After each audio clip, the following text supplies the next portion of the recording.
For this Be the Change thematics unit, 4th grade has been focused on taking action to create awareness.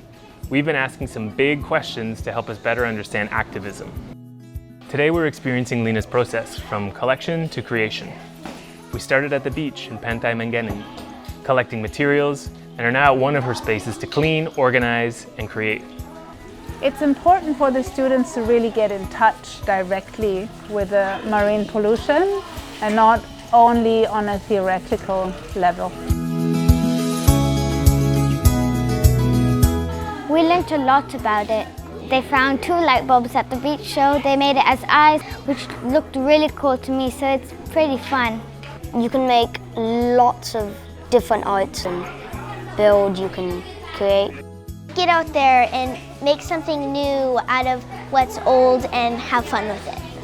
We can start to make the world a better place by being ourselves and letting ourselves be touched by what we see and really reacting to what we see in a creative way and in a way that inspires other people. Trips like this are an important part of the learning journey. They're an opportunity for students to immerse themselves in the process of action. It's a hands-on experience which creates a genuine connection to something that they can advocate for.